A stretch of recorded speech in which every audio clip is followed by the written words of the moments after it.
Donc voilà une petite vidéo explicative sur Pad pour l'ENT One. Donc qu'est-ce que Pad? Pad, c'est une application qui permet de créer du texte, mais à plusieurs, un texte collaboratif, mais uniquement du texte. Donc on le retrouve dans Mes applis, et vous avez donc l'icône Pad, il suffit de cliquer dessus. Vous arrivez sur la page des pads que j'ai créés et des pads qui sont partagés avec moi. Pour créer un pad, il suffit de cliquer là, de le nommer et ensuite de l'enregistrer, c'est tout simple. Je vais utiliser ici un pad qui existe déjà, donc je vais l'ouvrir. Et donc ici, moi j'ai déjà mis du texte. Normalement, quand vous arrivez, évidemment la page est blanche. Donc vous avez en haut plusieurs actions possibles. Donc, la première action qui est très simple, ça permet de mettre en gras, puis en italique, puis souligner, puis rayer un mot. Ensuite, vous pouvez numéroter plusieurs lignes, plusieurs phrases. Donc ici, j'ai sélectionné qu'une ligne, forcément il n'y a que le numéro 1, mais si je mets plusieurs lignes, ça fera 1, 2, 3, 4, etc. Je veux mettre une puce. Même chose, même fonctionnement. Alors ensuite, nous avons ici deux éléments. Un qui permet de se déplacer vers la droite, car on ne peut pas centrer le texte directement, donc c'est une possibilité de le faire, ou remettre le texte complètement à gauche. Ensuite, j'ai deux flèches. Une qui me permet d'annuler la dernière action, et une qui permet de rétablir les actions que j'ai annulées.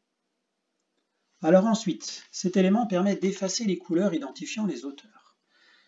On le voit ici, je suis associé moi à la couleur orange. Donc quand j'écris mon prénom, mon texte est surligné en haut orange. Je pourrais changer la couleur me représentant. Par exemple, si je mets du rouge, hop, et vous voyez, tout ce que je vais écrire maintenant va être surligné en rouge. Mais ici, ce n'est pas le fait de surligner, c'est justement le fait d'effacer ce qui a été surligné automatiquement. Donc, je vais cliquer dessus et ça va m'enlever ce qui a été surligné. Chaque personne venant avec une couleur, chaque personne écrivant avec son surlignement particulier, je peux par exemple en fin de journée, après avoir vu ce qui a été fait, enlever tout ce qui a été surligné. Donc c'est uniquement par cet élément-là. Et il faut savoir que c'est uniquement la personne qui est auteur du pad qui peut le faire. Ensuite, vous avez la possibilité ici de changer de couleur. Donc en cliquant dessus, vous avez couleur qui apparaît, on clique sur le triangle et on vous propose quelques couleurs. Par exemple ici, si je mets en bleu temps, il apparaît en bleu. Donc si je veux enlever couleur, j'enlève ici et je vais annuler la dernière action pour que ça redevienne noir. Ensuite, ici, ça permet d'annoter la sélection. Donc si par exemple, je clique sur annoter, j'ai une petite fenêtre qui apparaît, qui sera en lien avec les mots que j'ai sélectionnés. Donc votre prénom, je vais dire, attention, n'écrivez que votre prénom. Et donc j'annote. Et donc maintenant, j'ai un petit surlignement jaune, qui n'est pas aussi fort que le surlignement pour les prénoms, mais quand je passe avec ma souris, ça indique la notation. Et ça indique aussi la personne qui a annoté. Donc ça peut être intéressant quand on ne veut pas modifier un texte, mais qu'on a une réflexion par rapport à ce qui est écrit. Donc je vais annuler, voilà. Ensuite, ici, nous avons en fait des mises en forme déjà sélectionnées au niveau de l'écriture. Donc normal, ça correspond à ce que je suis en train de faire. Titre 1, c'est plus gros. Titre 2, c'est plus gros. 3, etc., etc.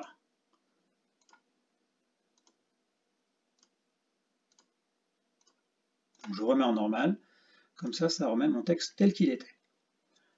Ensuite, ici, je vais avoir plusieurs polices. Alors quand je clique là, les polices proposées apparaissent ici. Voilà. Donc je vais sélectionner un mot et je vais changer la police, par exemple. Voilà. Donc c'est le même fonctionnement qu'un traitement de texte. Hein. J'ai moins de police, mais je remets la police que j'avais pour pouvoir écrire. Donc je reclique là pour enlever l'élément qui est apparu ici. Ensuite, je peux changer la taille. Plus gros, plus petit, etc. Donc je reclique dessus pour l'enlever. Après, nous avons des éléments là qui ne sont pas actifs par rapport à l'écriture ou la mise en forme, mais ça nous donne des informations.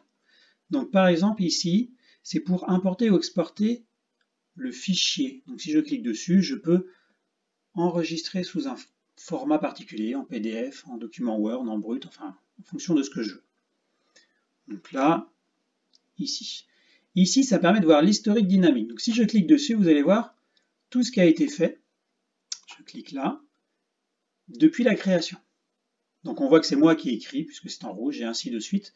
Donc là, ça va se dérouler jusque là, jusqu'au moment où on vient d'écrire à l'instant où je vous parle. Donc je vais arrêter, et je vais retourner au pad. Voilà. Enfin ici, quelques paramètres qui me permettent de modifier certains éléments. Voilà. Afficher la discussion des utilisateurs, les couleurs d'identification, donc là je peux le désactiver, des numéros de ligne, etc. Donc là c'est à voir en fonction de ce qu'on veut faire. Ici ça m'indique le nombre de personnes qui sont présentes. Donc s'il y avait 3 personnes en même temps que moi, il y aurait écrit 3, les personnes apparaîtraient ici, il y aurait des couleurs correspondantes. Voilà, je pense que vous avez tous les outils pour pouvoir utiliser Pad facilement.